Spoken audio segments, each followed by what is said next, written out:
mouth is when I'm ocean waves.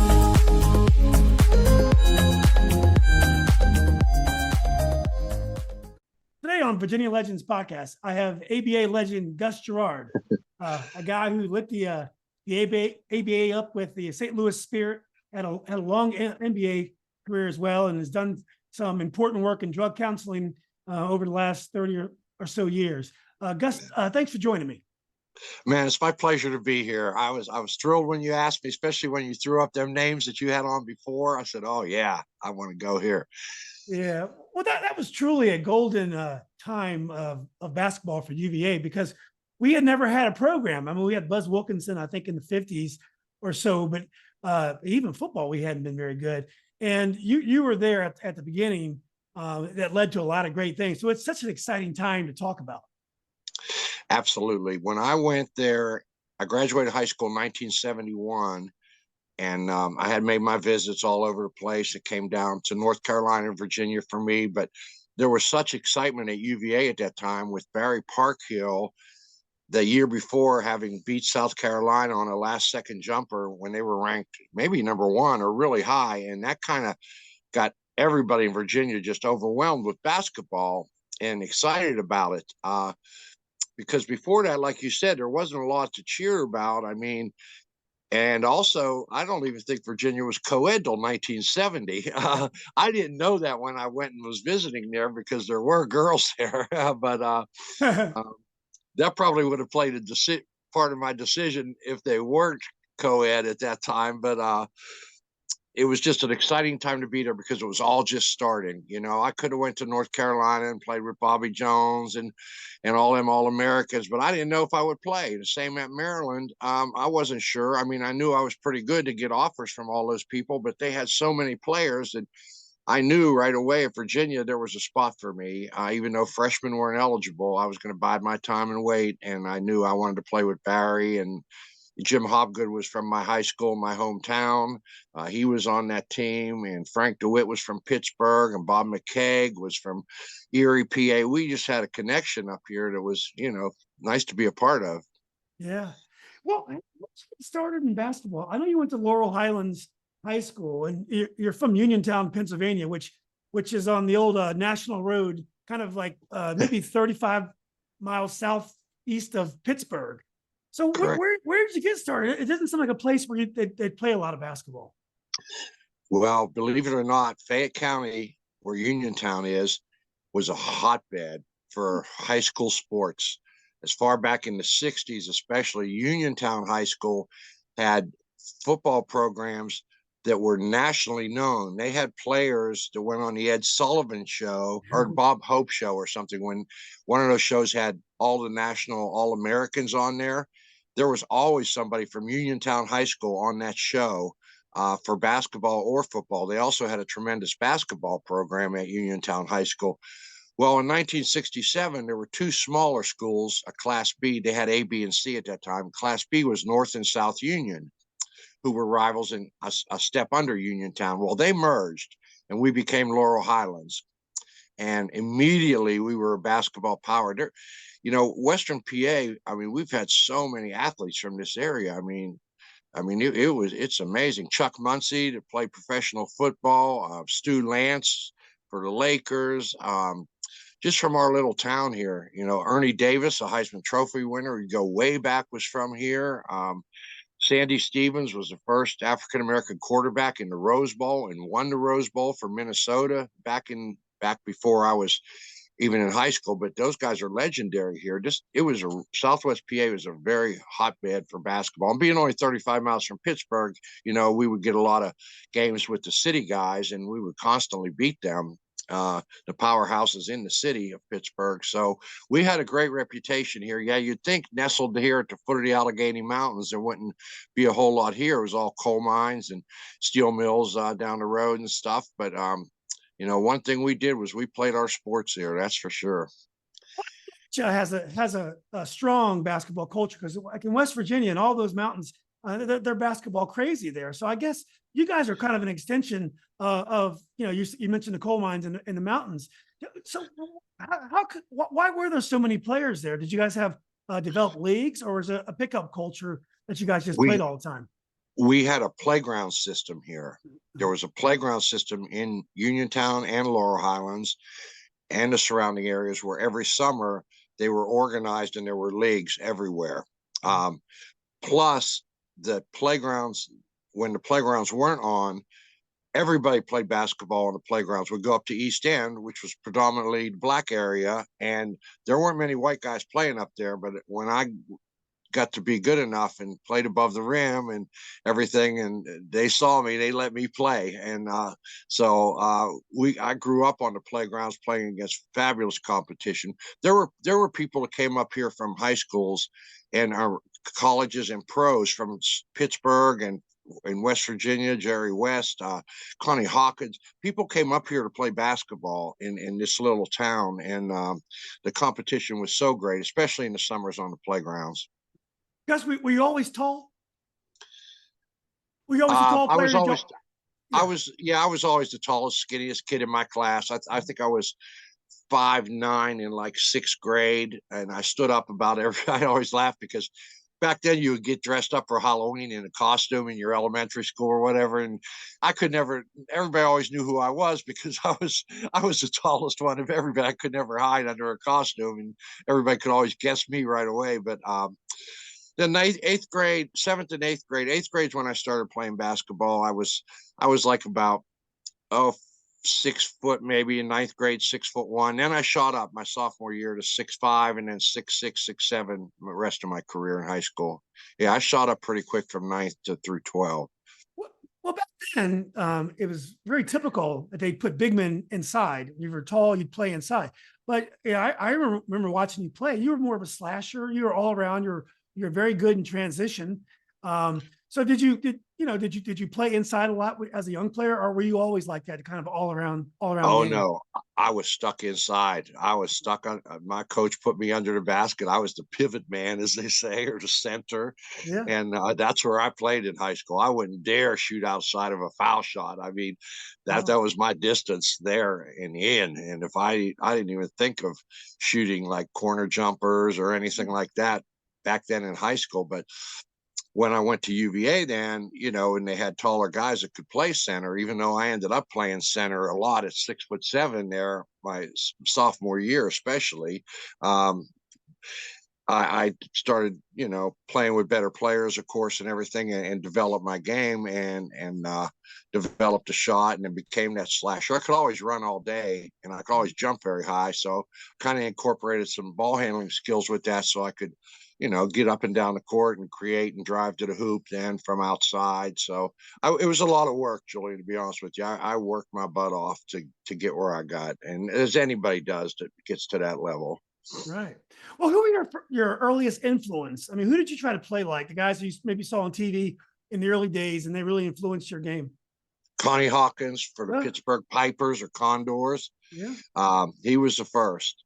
And then when I went to UVA, there was a guy at down the road playing for Virginia Squires named Julius Erving, great doctor.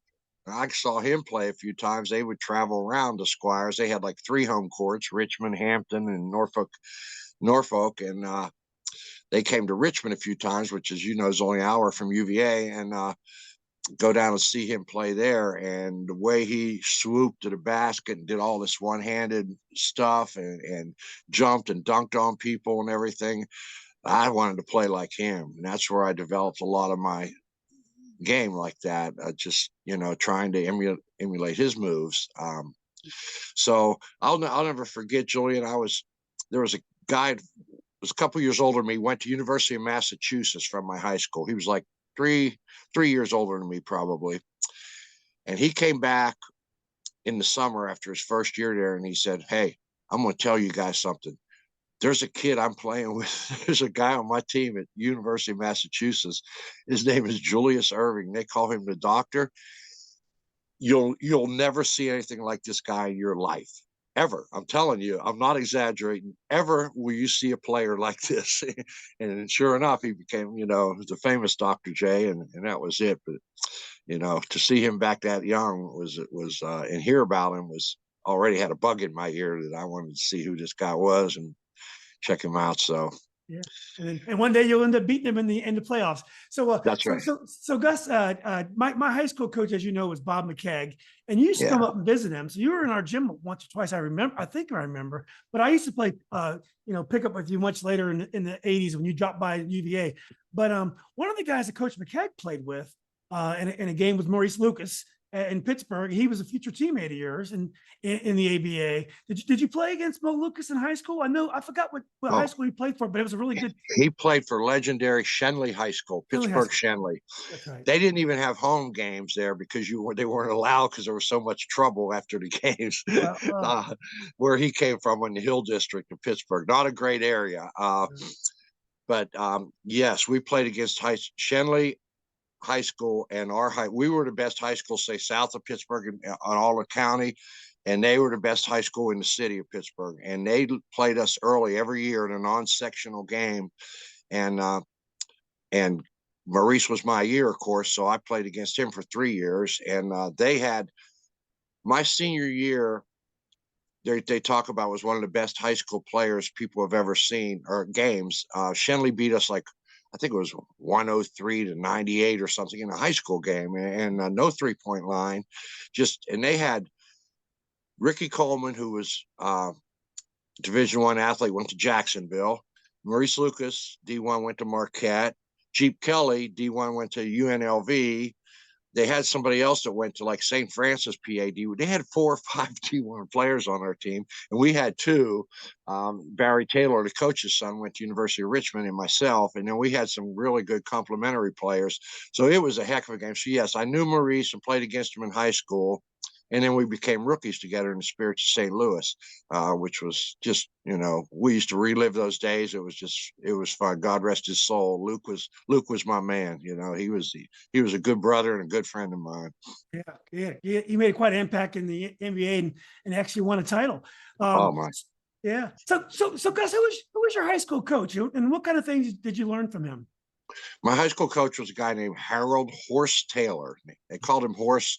I thought it was because maybe the way he walked a little bit, but apparently he had a sinus problem, and he would always sniffle like a horse or something. But he was a legendary coach. We were blessed in this area to have 3 coaches: Abe Everhart at Uniontown, who won like 3 or 4 state championships and numerous Western PA championships; Lash Nesser at St. John's High School, the Catholic high school here, who won state championships; and then Horse Taylor at Laurel Highlands, who won state championship. So we had 3 legendary coaches. But Horse Taylor, my sophomore year, he saw something in me. I was kind of clumsy, but I was growing fast, and I had a lot of kind of moves and stuff. But he saw something in me that he just took me aside, put me with the assistant coaches, and told them what drills to teach me. And for hours and hours and hours, we just did drills, a lot of jumping drills, a lot of jumping rope, jumping over balance beams. I used to start off jumping over like a little portable thing they made. It was about a foot high, back and forth, back and forth, back and forth, not only to build up your legs, but also to get coordination. By the time my junior year came around, they had me jumping over balance beams like the gymnast jump over, which were like 3 or so feet high off a standing jump. So they put me through the ringer one-on-one against better players. They'd bring back alumni and have them beat me up. Then in the summertime, though, I played a lot on my own when I was younger. I had a playground near my house, and I'd play till midnight up there with the light off the school shining enough on that court to just get a dim light on there to see in the dark. I mean, we were the type of kids back then where we would sweep the snow off the court with a broom or shovel it off so we could dribble in the winter times. That was my love starting in 8th grade, and I just poured my hours into that. Yeah. Well, at some point, we talked about earlier, you went to UVA and you chose UVA over UNC. What were your first, memories when you first came to Charlottesville? Now, you were from probably a small town, I believe, and Charlottesville was probably a good deal bigger, and it was a college town, but it was going through a lot of changes. I mean, your women were first coming to school for the first time. African Americans were joining the campus. Matter of fact, you played with Al Drummond, That's right. was the first Black player at UVA. The Vietnam War was in its last years. The hippie years were coming to an end. It must have been a really interesting time to come to Charlottesville and UVA. It was a real diverse time. A lot was going on, just like all the things you mentioned. And my first recollections, well, I visited there like 3 times. Back then, you could have unlimited visits, and I was 4.5 hours, 4 to 5 hours away from there, drive by car. So I was down there a few different times, and and Jimmy Hobgood from my high school, like I said, was down there, and Frank DeWitt from Pittsburgh, Mount Lebanon, and so those guys made me feel real at home. I didn't feel like I was out on my own, away from a big kid in a new city or a new town or something that didn't know anybody. And Barry Park Hill was just so welcoming. It was a great time for me to be there. Like you said, there were a lot of girls were influxing on the campus, so there was a lot of excitement. And first thing they did was gravitate towards the athletes, towards the basketball team. Barry Parkhill, I remember, he dated the head cheerleader at the time. She was just one of the absolutely most gorgeous women I've ever seen in my life.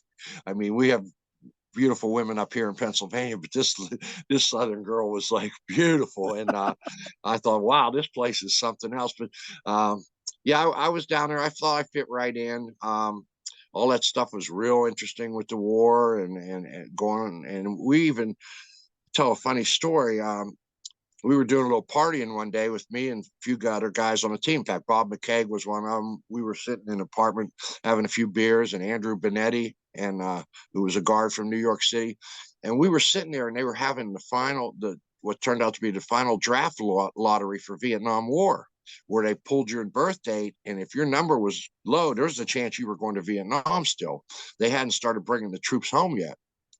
And this was in 72, I believe. Yeah, right, my sophomore year. And so we're sitting in the apartment going around, and they're broadcasting this on the radio live that day. We're going, can you imagine if your number's number one? What the heck are you going to do?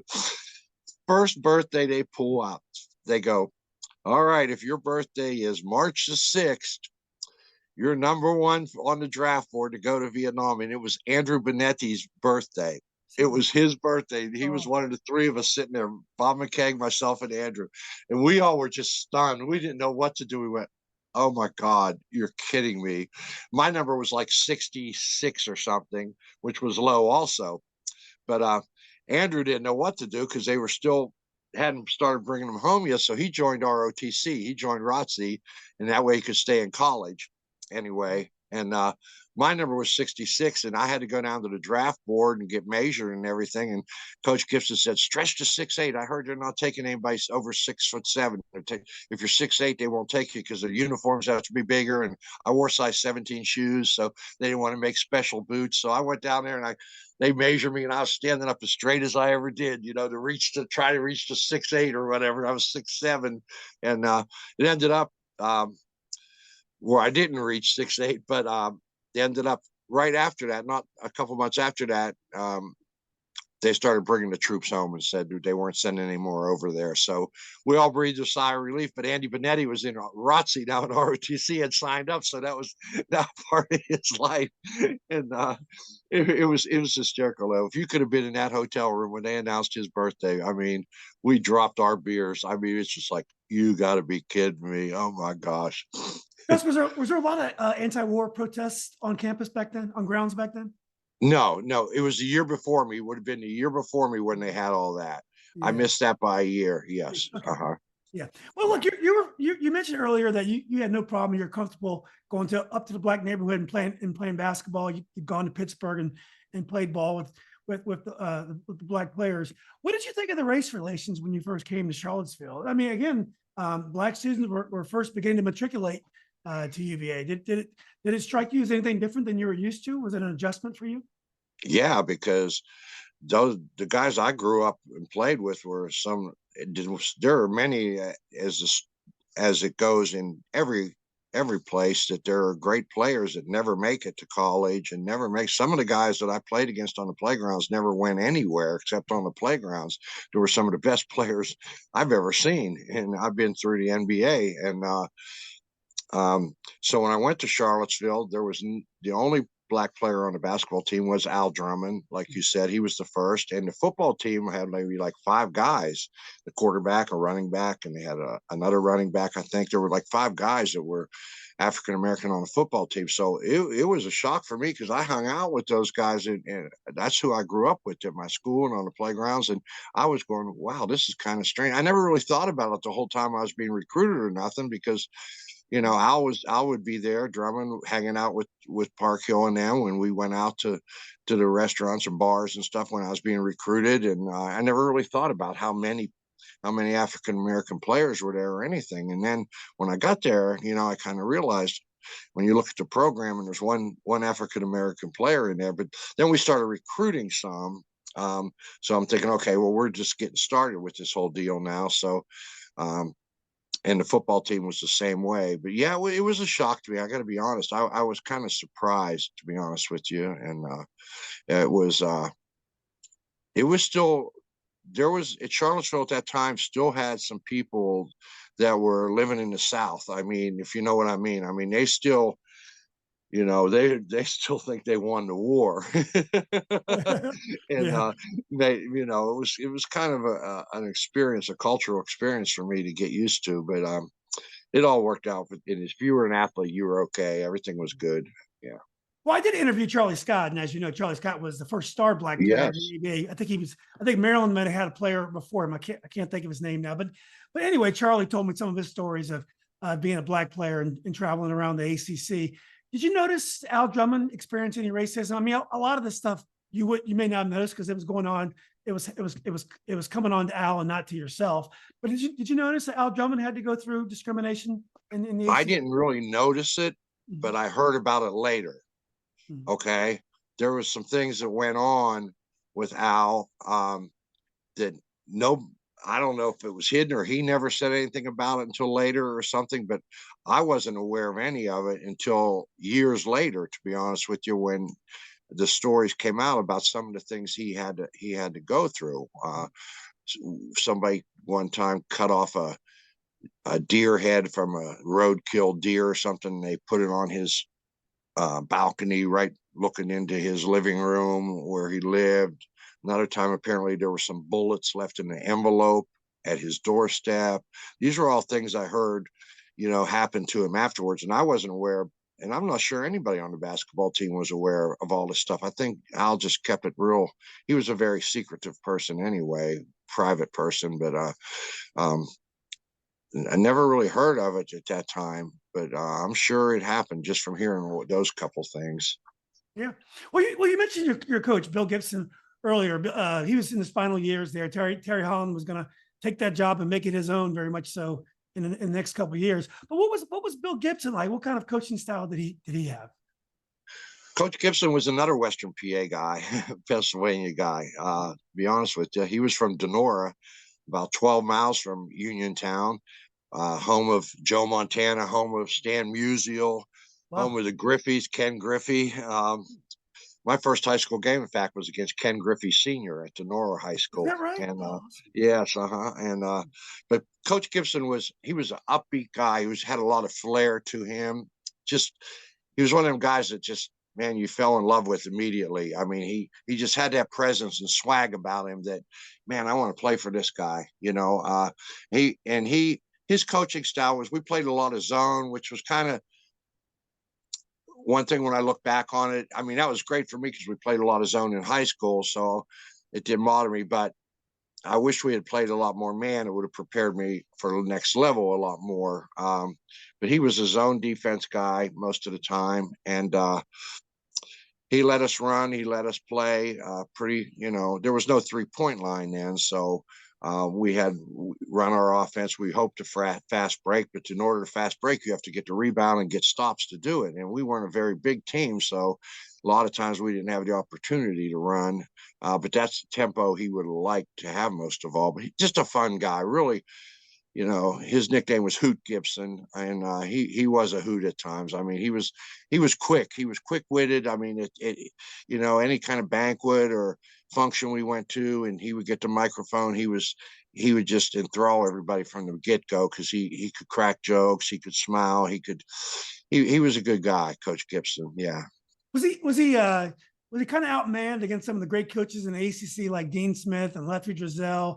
I mean, was it tough competing against those guys on a? Well, he was outmanned because 8 or 9 All-Americans from high school on their team, and just the personnel was so much different. I think coaching wise, as he proved Barry's sophomore year when I was a freshman, that when Barry got player of the year, and they beat all those teams except North Carolina, but they beat State, they beat Maryland with Maryland's All-Americans when they were going to be the UCLA of the East. Virginia beat them that year, and they had a heck of a year. So coaching wise, Coach Gibson could hang with them. It just was the personnel wasn't the same. It was a mismatch in a lot of positions.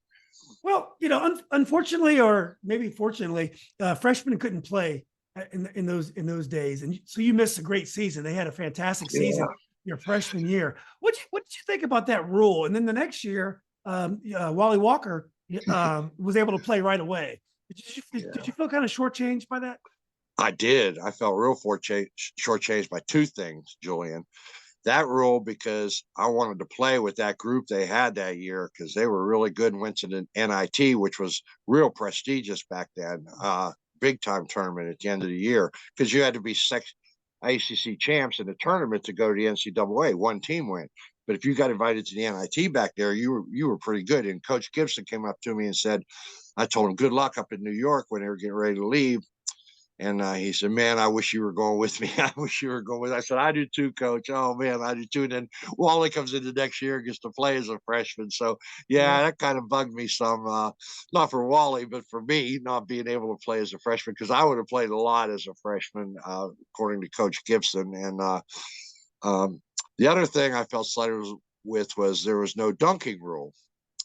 And back then we couldn't dunk, and I was above the rim player. I mean, that's how I finished all the time at the hoop, was above the rim. So I had to develop these little finger rolls and lay-ins, and I got called for dunking a couple times when I tried to drop it in and stuff. And but had there been dunking back then with myself and David Thompson in the league and some of the other guys, it would have been really exciting. So I felt like we got shortchanged on that too. I don't know what they put the dunk rule in a couple years after that, I guess, back in. Yeah. I guess they put it in for Jabbar, and then I think maybe 77, 78, it came back out. Yeah. So, well, look, it's finally time for you to play. And you guys had a great season your freshman year, which you couldn't play. But your sophomore year, you guys have a lot of talent. Wally's as a freshman. You're gonna be able to play. And then Barry Parker was a senior year. But it wasn't a fantastic year, even though we did beat UNC on the road that year, which was huge because they had they had Bob McAdoo, I believe, and they had George Carl, I believe. But anyway, tell us a little bit about your sophomore year, your first year playing. That was a year Scott McCandlish had gone to 6'11" center, okay, for Virginia. They had Lanny Stahersky, who was 6'9", who was a backup center, but God bless Lanny, great guy and everything, but he just couldn't compete very well against a lot of the other ACC big men. So I played center that year, believe it or not. Wally started at forward. Bob McKaig, I believe, started at times at forward. Parkhill and Al Drummond at guard. So I was playing against 7'4" Tommy Burleson, 6'11" Tom McMillan. We just were overmatched that year talent-wise by Carolina. NC State was in their prime back then with Burleson, Thompson, and Monty Tao. In fact, they went undefeated, but they were on probation. The next year they come back and they win the NCAA championship, and they were better the year before they were on probation.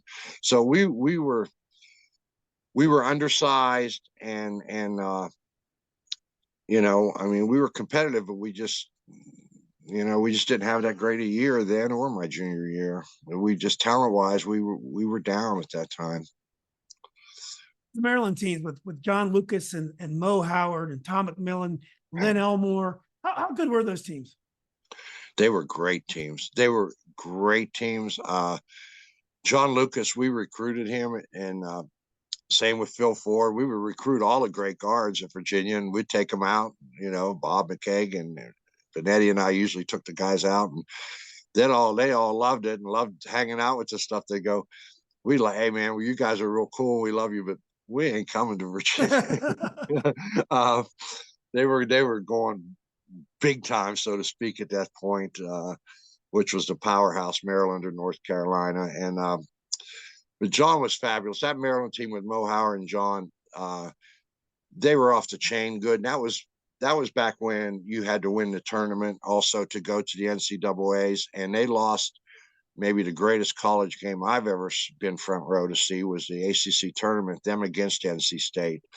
It went into overtime, I believe, and ended up like 100 and something to 100 and something. And that was the year that Maryland, they didn't even go to the NIT or anything. They were so upset that they lost that game. They just said they weren't going anywhere after that, I believe. And they wanted to win so bad. And they had NC State not won that game, if Maryland had won, I really believe they would have won the national championship. That's how good both those teams were, State and Maryland. They were great. Mo Howard's a good friend of mine to this day. John Lucas saved my life. He's a good friend of mine. I went to his treatment program in 1993 in Houston that he opened up and turned my whole life around. And so I'm ever indebted and grateful for John Lucas and Mo Howard, who's still a good friend of mine, and David Thompson. Oh, I'm sorry to interrupt you. That's okay. But you say a lot of great things about the people that you competed against. What was the mood like on the ACC on the floor those days? Were you guys bitter competitors? Were you friends after the game? Was there a at some point college basketball and then pro basketball especially got very physical. Georgetown years and the bad boy years in the NBA and the Knicks and stuff. What was the ACC mood like when you played? Not really friends on the court. And after the games, everybody usually got on a bus and went home. Yeah, that's true. It wasn't like they stayed overnight in your town or nothing. And if they came in the day before, it was pretty much a lockdown thing where their coaches wouldn't allow you to go out anyway. Same with us when we went on the road. If we went to NC State and spent the night before the game, we were in our hotel and had to walk through in the ballroom or something. And, weren't allowed really out of curfew, out at past 8 or 9 o'clock, and then left right after the game.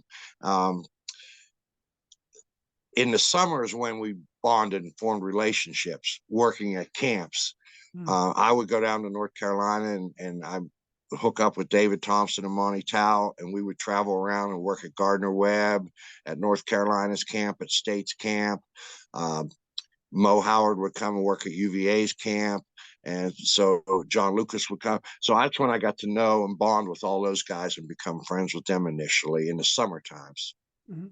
So look, you're at UVA, you're having a great time. The team isn't doing great, but you're developing as a player and you're having a good time. When did you start thinking that I'm going to go pro? I believe you went hardship, what we called it back then. So when did you first start to think about going pro?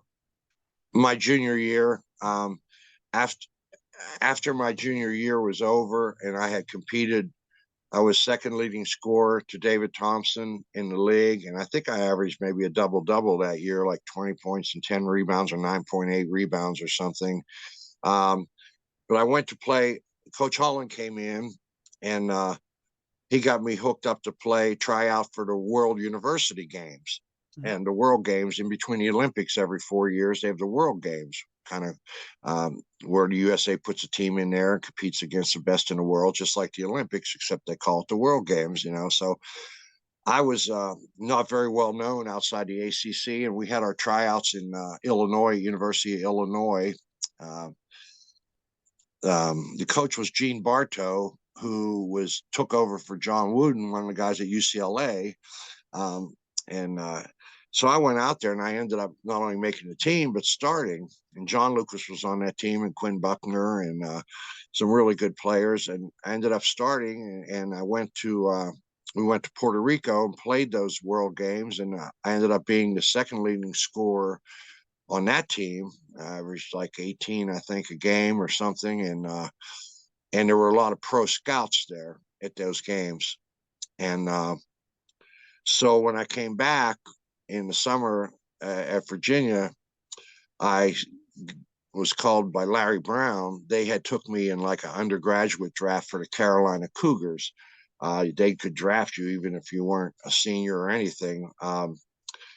I think they took me like in the second round or something as a supplementary pick or something just to have my draft rights. Well, the owner of the Cougars, called me up and wanted me to come visit. So I went down to Atlanta where he was, and he was the guy who owned the Coca-Cola dealership and the Fritos and Lay's and all that stuff. And he took me on a big tour of everything and was real interested in me coming to his place. And they to the Carolina Cougars, and I could leave school at that time. The ABA you could leave school, but he offered me $300,000 to leave Virginia over like a 5-year period. And I went back and thought about it, and it just didn't seem like it was, Coach Holland really said no. He said, don't do it. Next year, you'll have both leagues bidding against you, the NBA and ABA.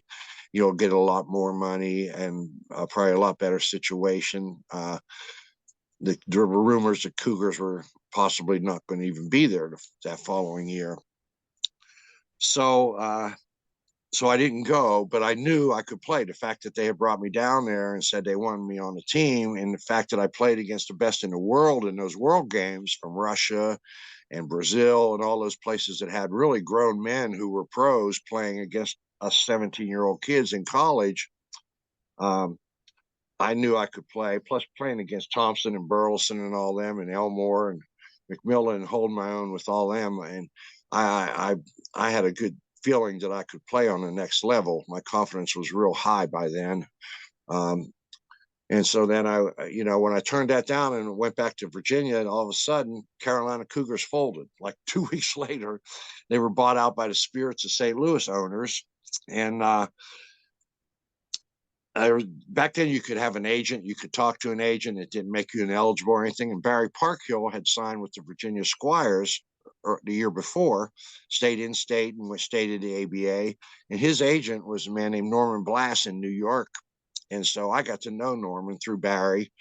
And he called me and said, hey, you need to come up here to New York. So I went up to New York City, and the Spirits of St. Louis had my draft rights because I was drafted by the Cougars, and they folded and became the Spirits of St. Louis. And they were trying to make a splash right away. And their ownership is famous. Ozzie Silman and Dan Silman, the guys that made the best deal ever in perpetuity, with NBA money, which is a whole nother story. And hired Bob Costas. They drafted Marvin Barnes. They signed Marvin, took him away from the NBA. Marvin was like first or second pick in the NBA for the Sixers, and they signed him. And they wanted me really bad. So I'm sitting up there in the office of Mr. Blass, the agent, and he comes out and he says, well, look, they're going to give you it was $75,000 check right now, and they're going to give you $950,000 over 5 years, guaranteed money personally by the owner, not by the league, by the owner. And they were they were billionaires. So that was kind of reassuring to leave school and go play. So here I am, probably never had more than $20 in my pocket my whole life or something. And all of a sudden they're talking $950,000 and $75,000 cash that day to sign. This is a little over $1 million when I went up there with nothing. And I said, okay, that sounds good to me. And that's when I ended up signing. Funny thing about that is I was up there with Andy Benetti because he's from New York City. He lived up there and was working at Shea Stadium in the summer at the time.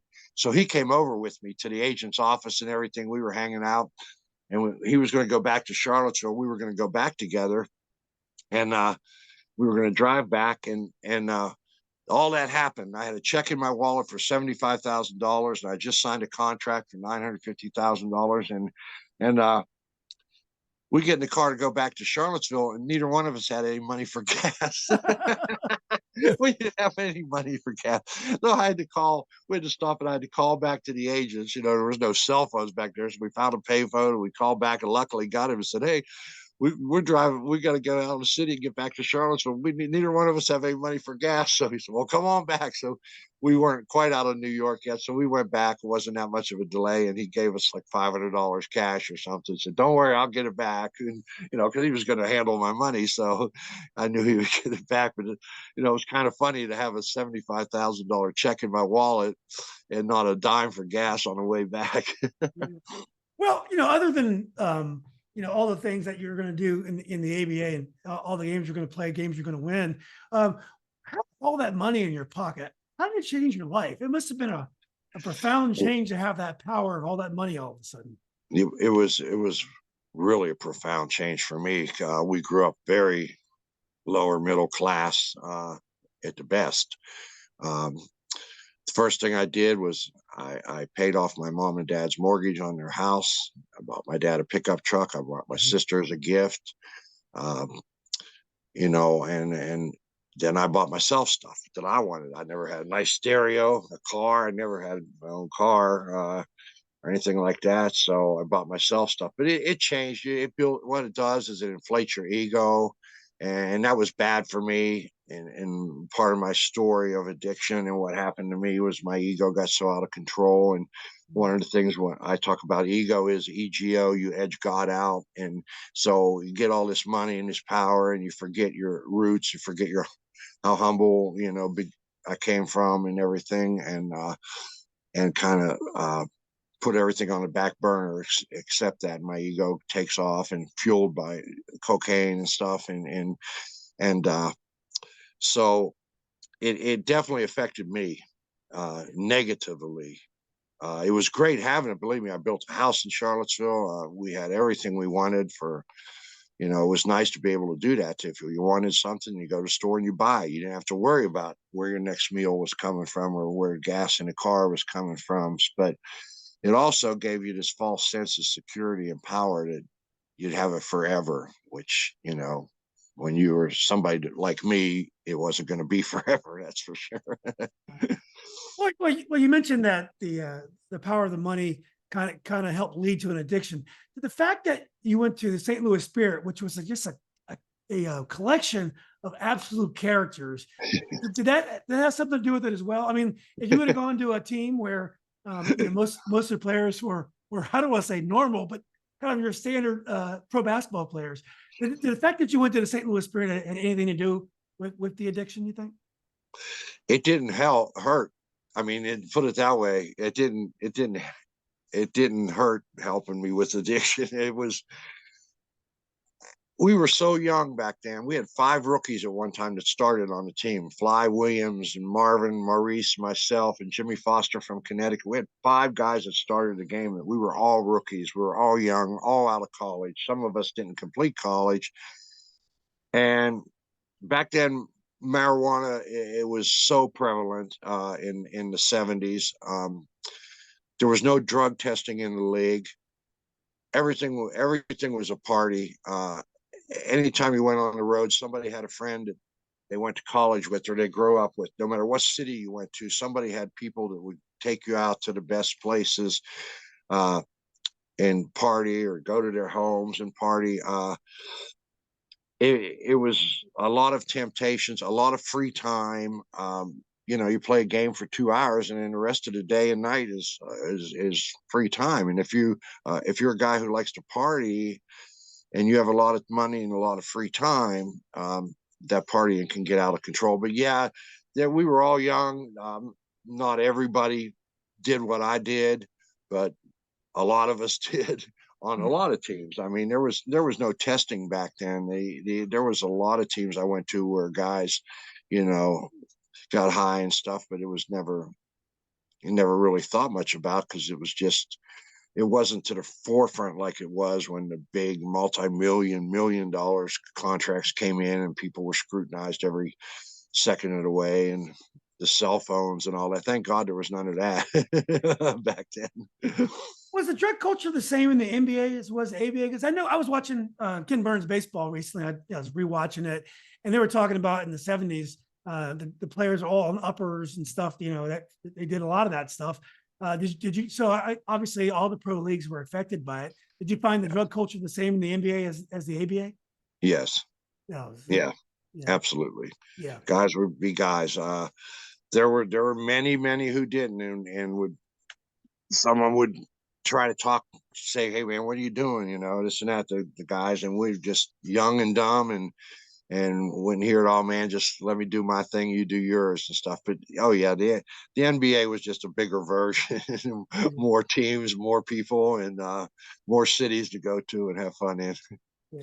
Well, how about the basketball itself? Now, the ABA has had a profound effect on basketball with the three-pointer, because the three-pointer now has completely changed both pro basketball, college basketball, and high school basketball. I mean, the game is so much more spread out. It's played completely different because of the way the three-pointer is. So what are some of the ways that you see the ABA changed basketball? The NBA. No, the ABA, how the ABA changed basketball. Oh, well, one was the NBA in the 70s was kind of a boring league. It was real physical. It was a lot of walking up and down, inside out. Everything went inside to the centers, power forwards. The ABA, we were spread out. We had a 3-point line, but to be honest with you, it wasn't used like it is today. It wasn't. Back then, it was used as like a weapon to come from behind, or a last second maybe try to win the game. It wasn't as prevalent. Like, it wasn't come down and don't go to the layup and kick it out to a 3-point guy standing around, 4 guys standing around a 3-point line. It wasn't like that, even though we had the 3-point line. It was used in a more strategic way in close games and things like that. The ABA had more athletic guys, I think, that could run and jump higher and more playing above the rim. Guys like Julius Erving and George Gervin and Darnell Hillman. I mean, it just the talent in the ABA was just so extraordinary. That's why when the merger happened, all of a sudden the NBA ratings go way up, because they were way down, and they had to have Julius Erving and David Thompson in that league, because TV was about ready to bail on them for their money and stuff, and if they didn't start getting a better brand of basketball. So in comes Julius, in comes Moses Malone, in comes David Thompson, in comes Bobby Jones, in comes George Gervin, in comes Artis Gilmore. I mean, George McGinn. Here comes all these ABA guys into the NBA, and all of a sudden, boom, it starts going back up because of all the excitement and all the good players in. And then, of course, in 80 and 81, here comes Magic and Bird, and they kind of saved all of that also, and took off from there. Well, let's go back to your first year. I want to talk about Marvin Bad News Barnes. That was a nickname given to him by a high school teammate at Providence. He had broken a bottle over a teammate's head, I believe. He was a character. What was the real Marvin Barnes like? Was he like what the legend what the legend says about him? Marvin was legendary. All right, he was something else. He was an amazing guy. I am so happy that man was in my life for a couple years. I mean, how lucky was I to have him on one side of me and Maurice Lucas on the other as my protectors, as the small forward. I mean, as great players as they were, Marvin was so talented and so good when his mind was right.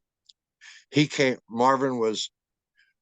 would say this, so I'm not saying something that isn't known or something he didn't say. He wanted to be a pimp. That was his deal. He would wear the hats and the fur coats and had the rolls. Everywhere he went, he had 2 girls on his arms. Sometimes he even had a cane, and he would call himself the Macaroni. He'd walk in the locker room and say, "The Macaroni's here, fellas. We're all right." And like, we were just in amazement of Marvin. He was the character. He was a tire iron actually in college that he after practice supposedly hit the guy with and got the nickname Bad News. Yeah, and but Marvin signed for like $2 million with the Spirits. The Sixers didn't get to sign him, and he was so phenomenal when he played. He had one game like 52 points and 36 rebounds. I mean, those are Wilt numbers. Marvin was 6'9" and slender, but could get the rebound. He'd block a shot, get the rebound, throw it out, and beat everybody down the court and dunk it at the other end. He was that talented. But you never knew when Marvin was going to come up. He might not even show up to the game sometimes. Yeah. There's a ton of stories about Marvin. I could tell you. All I know is I'm going to tell you the side of Marvin people don't understand is I went with him a couple times after practice. He said, "Come on." He called me Double G. Bob Costas gave me that nickname, Double G. And he'd say, "Come on, Double G, we're going into rolls." And we'd go in his Rolls Royce and he'd have about 50 pair of tennis shoes in there. And we'd go right down to East St. Louis, one of the toughest projects in the country. And we go and there'd be guys playing basketball or just hanging out on the street, and stuff like that. And he'd stop at Rolls, he'd get out and he'd give all of them shoes, give them money out of his pocket, to the kids playing basketball, give them T-shirts. I'd see him do that, different times. And he loved that. He loved that. He was just trapped in this whole other world of wanting to be a pimp and the drugs and the alcohol and all that. But he was something. I'll tell you, he was a unique guy. There's some books out about Marvin, and that book Loose Balls tells a lot of stories. Terry Pluto's ABA stories tells a lot of stuff about Marvin in there, and our whole team actually has a big chapter because we were that kind of team. Spirits of St. Louis, we were pretty unique. I love Marvin, I love Maurice and those guys. I'm the only one alive still from that front line, and I think about those guys every day. I kid you not, every day I think about them. Yeah. Marvin was a good guy. He was just had his issues, the demons that got out of control. Well, Bob Costas was the announcer. Costas was the announcer for the St. Louis Spirit, and I think that was his first job in the business. Did you have any idea that this guy was going to be as big as he is now? No, but we knew he was good. He had that radio voice, and he was sharp. I mean, he was sharp as a tack. As far as the whole radio TV thing, he looked good. He was a handsome guy. He seemed like he was about 3 feet tall, but he was a little taller than that. He was a short guy, but you could tell he was well versed in what he did. He was ready to take that step. There was a guy on our team, Steve Snapper Jones, who later did games with Bill Walton on TV, NBA games. And Steve kind of took Bob Costas under his wing. Steve was a very professional man.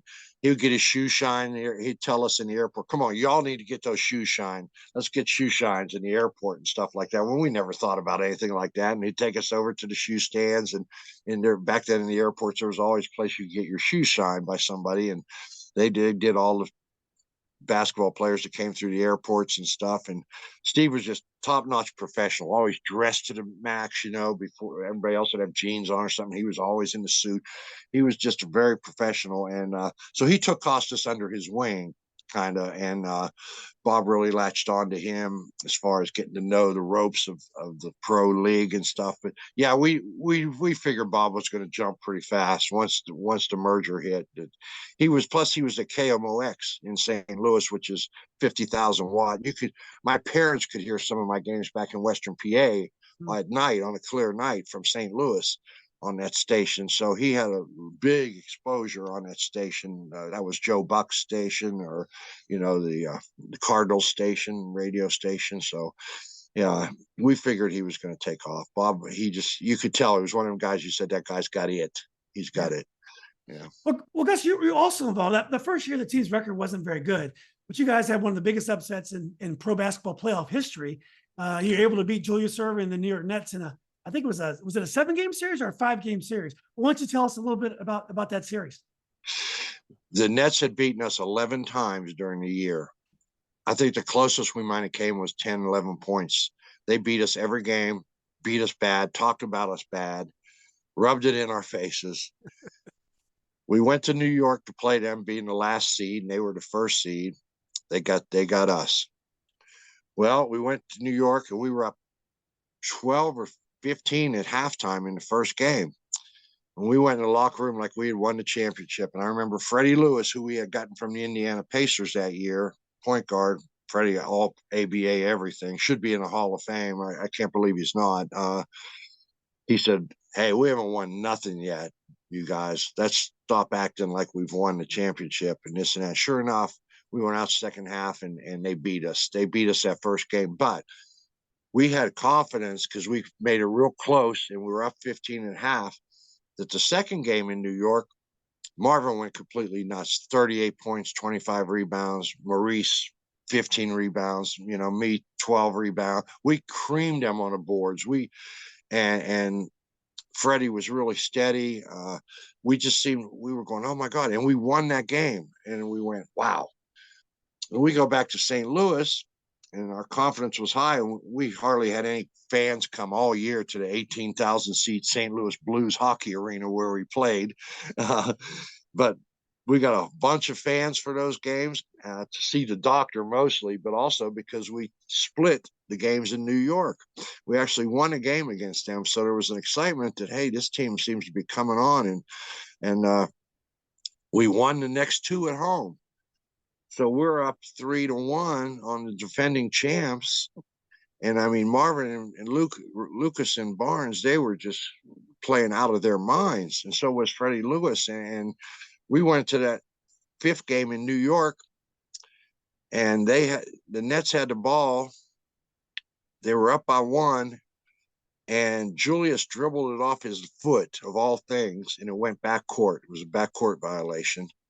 And we got the ball, and we went to the huddle for last second play, and Marvin's going, Coach, he was hysterical. Coach, give me the ball. Give me the rock. I'll finish this thing. I'll finish it. Well, Coach knew better than that because Marvin might. It's hard to tell what he would have done. He probably would have finished it, but you never know with Marvin.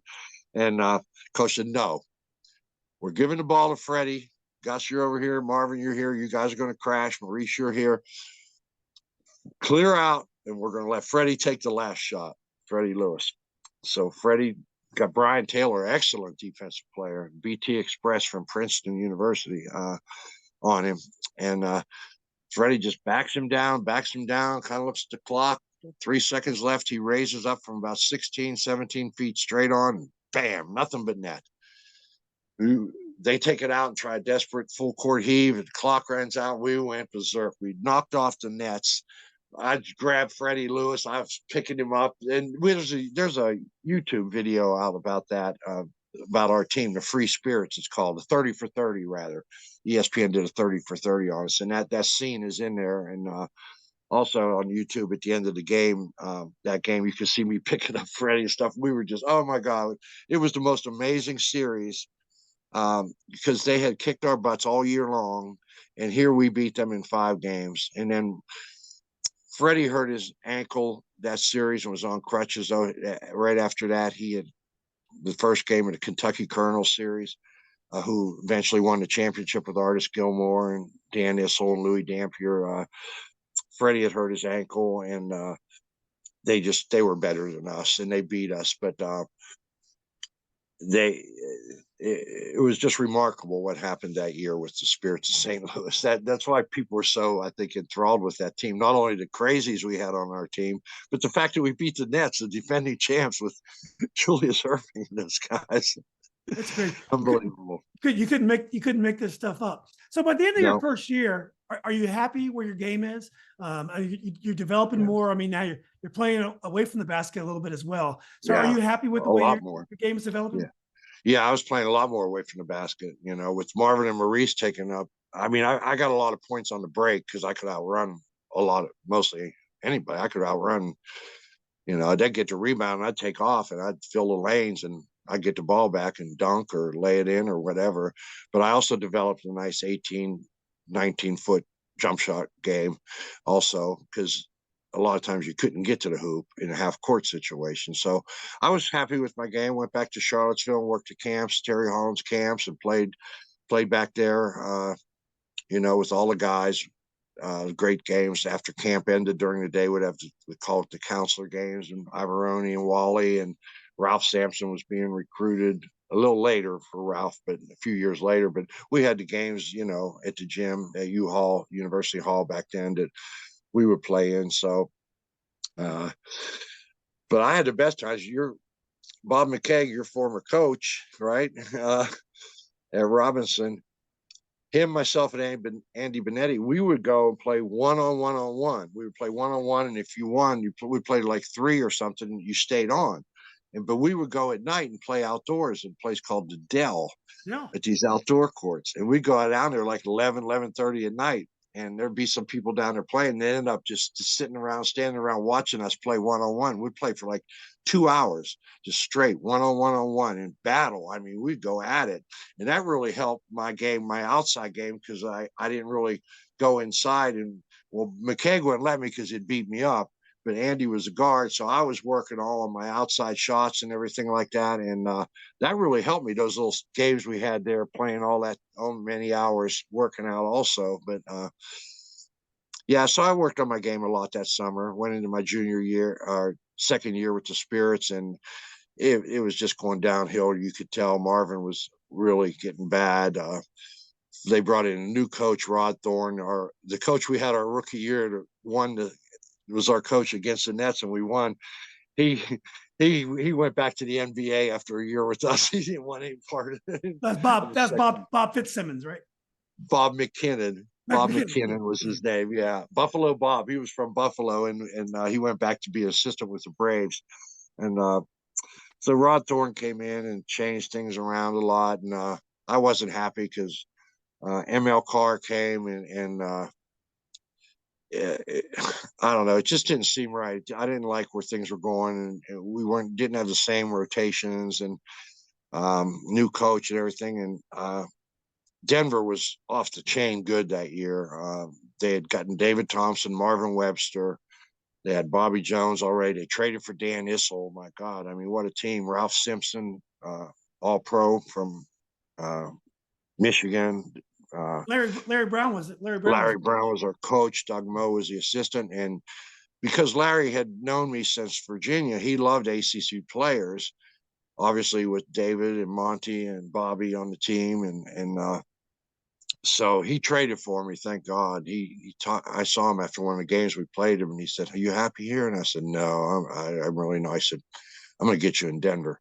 And sure enough, he did. And so I went to Denver, and man, that was just what a team we had. And we ended up losing that team to Julius Erving in the Nets in the finals. And in one of the greatest series ever, we had the better team, but they had Julius, and he was the difference. He destroyed us that series. And so that's, I had a blast in Denver, though, playing with Thompson and Tao and Issel and Bobby Jones. My goodness, I was getting regular minutes. I was playing a lot, and I was coming off the bench. Sometimes I'd start because Bobby Jones had issues with asthma and epilepsy and being in the altitude and stuff. He'd sometimes, was ill or something, so I get to start. And they moved Thompson to guard, David to guard some, and started myself and Bobby at forwards with Dan Issel. So I was getting a nice run in Denver. I had a good experience there.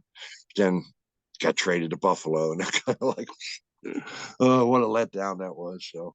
Well, David people talk about David Thompson from your era. They speak about David Thompson the way folks talk about Michael Jordan. I mean, that's how people talk about David Thompson. He's largely forgotten by today's folks of today, the guys who play today. But the old guys, we all know who he was. What did you think about David Thompson? What were some of the things people don't quite understand about him? One of the things I don't think they understand was David was only maybe 6'4", and had small hands. He couldn't palm the basketball like Julius Erving or the guys at Jordan that do all that one-handed stuff. And so David, anytime he jumped to dunk, he had to be two-handed, or he'd have to cup the ball, like in his forearm and his hand. So immediately to do that with the ball in there, you got to be at least elbow high above the rim. And he's barely 6'4". He was the best college player I've ever seen or played against. I didn't play against Bill Walton, but I saw Bill Walton. But you saw what happened when him and David hooked up in the NCAAs, and David, dominated him, and NC State beat them. Great man from humble beginnings. I knew his mom, I knew his dad. I've been to his house. He grew up with in Shelby, North Carolina. Just a wonderful guy. some injury problems led him to some pain medicine that led him down the wrong track of things. But he still made the Hall of Fame, still left his mark on basketball. But David was the first. He signed a contract with Denver for $800,000. That was like the biggest contract ever in basketball back then. And then the merger the next year, that was still in the ABA. And then the leagues merged the next year. Denver, 4 teams merged with the NBA. We went in as the Nuggets, one of the 4 teams. But David had signed an $800,000 contract, which was 4 years or something, $200,000 a year, which was like the biggest in basketball, maybe in pro sports back then. And so, yeah, a lot of things people don't know. David, he's one of the older guys now, and then Jordan came in. But there's people who've never seen Jordan play and don't, that are Kobe fans. There's Kobe fans that are now that or LeBron fans don't remember Kobe, a lot of the young kids. So it just goes in cycles like that. But David had his following back then. Believe me, he left his mark. And anybody that saw him play or knew him knew how great a person and great a player he was. Well, how about the transition to the NBA? Now, the ABA teams kept folding, and so you had fewer and fewer teams with lots of great players. And then the NBA, which was a 12 to 14 team league, 1970, all of a sudden the leagues merge, and you must have had a fantastic talent level when the leagues first merged.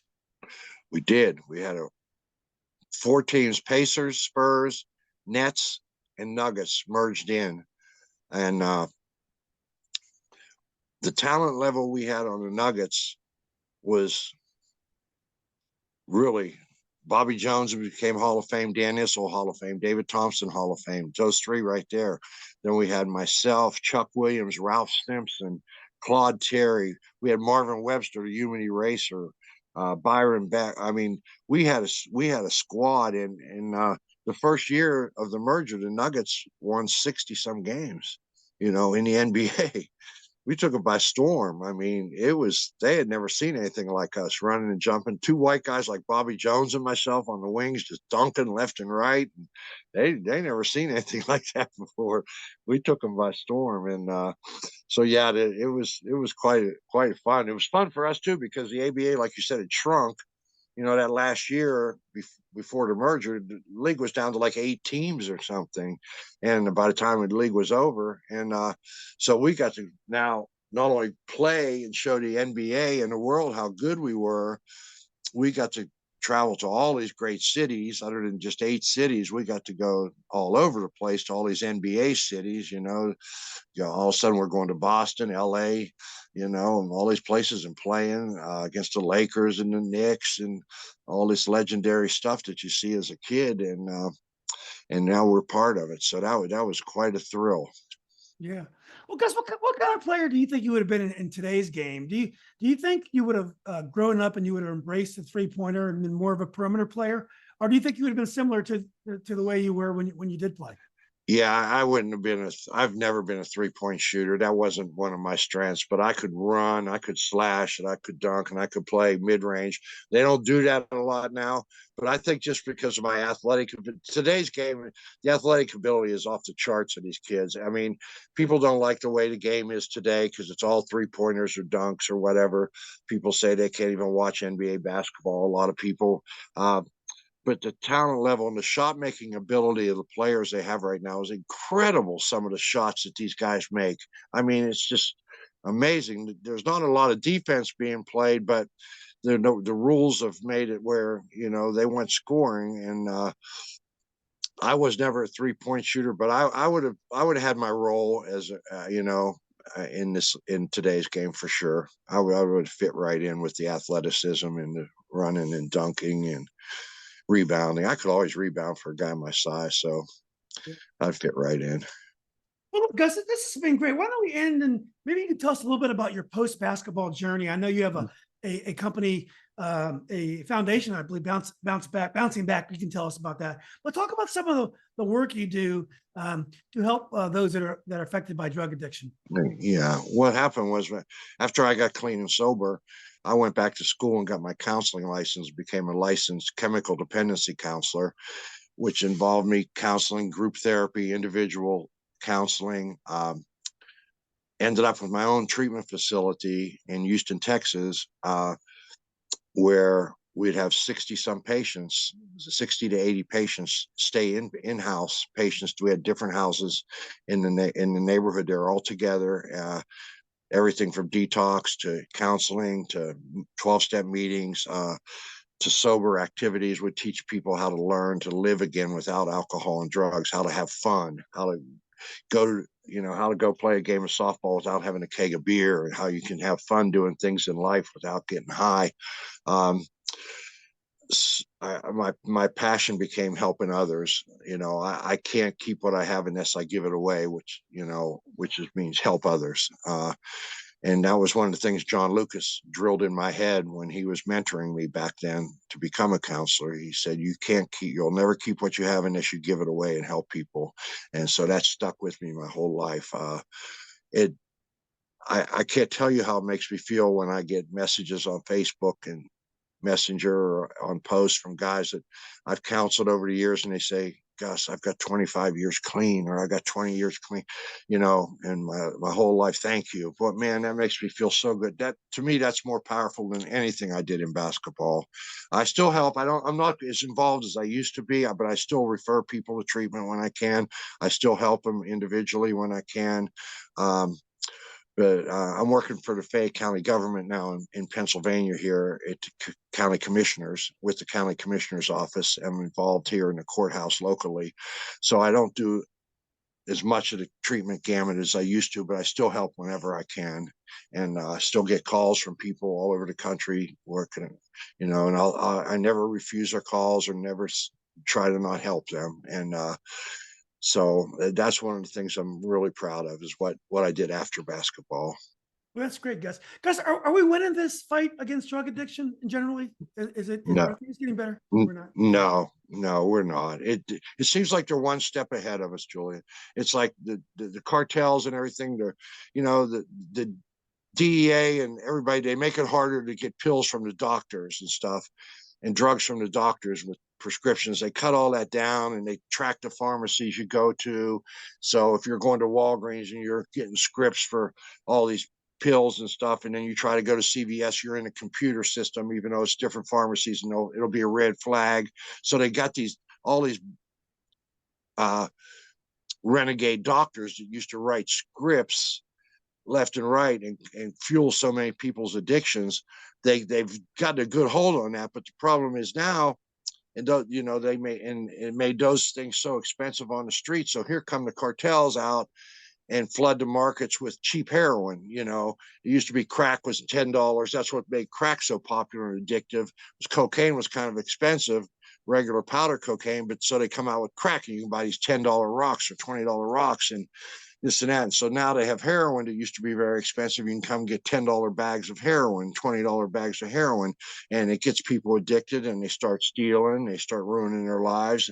And now the whole fentanyl problem is off the hook. Half the stuff coming in on the market from the cartels that people are buying on the street now, because they can't get it legally, is bootleg with fentanyl in it. And the overdoses, they don't even publicize how many overdoses. Just in my little county here, you hear about overdoses, but it's the numbers never reported. You hear about an overdose in the parking lot of Walmart, or somebody overdosed. Well, there was 5 of them that day. You never hear about all of it. I don't think we're winning the battle. I think we're losing, to be honest with you. And unless we get more education and more treatment and harsher penalties for the dealers, and try somehow to stop the influence at the borders or wherever it's coming from, we're going to continue. But it's on us too, because as long as the demand is there, the supply is going to be there. If our people keep wanting it, they're going to keep bringing it in and selling it, because there's a market for it. Yeah. So it's tough, man. It's a battle. I'm glad my life has turned out how it has, and I'm really blessed about that, because growing up and doing what I was doing back then, if I was doing it now, I would be dead. Absolutely. Well, Gus, look, man, this has been great. You've always been a guy that was willing to tell your story. I've heard your story on TV, and it's good for people to be able to do that. A lot of people have a hard time talking about their own addiction, and I think there's some treatment programs that don't even recommend you talk about your own addictions. I guess it's supposed to be anonymous, and you've always been very courageous in that regard. You know, as a UVA a grad and a fan, you gave a lot of joy to UVA fans, and you're a great player. And I love the ABA stories. I mean, those are just golden. There's nothing like the ABA. And so I'm so glad we were able to talk about those stories. And bad news, Marvin Barnes, and so. Yeah. But anyway, Gus, look, this has been great. I appreciate you taking the time to talk to me. Hopefully, we can keep in touch. Maybe one of these days, if you're in Charlottesville visiting Andrew, or in Richmond visiting Coach McKay, we can connect. Yeah, I hope to see those guys. Actually, the 4th of March, I'm going to be down there for that game where whoever they play Saturday the 4th, there's like a reunion of players that weekend. So March the 4th, I'm going to be down there. So I look forward to seeing McKay and Benetti that weekend. Yeah, so, I might be there. Okay. I'm sorry. No, I was going to say I might be there.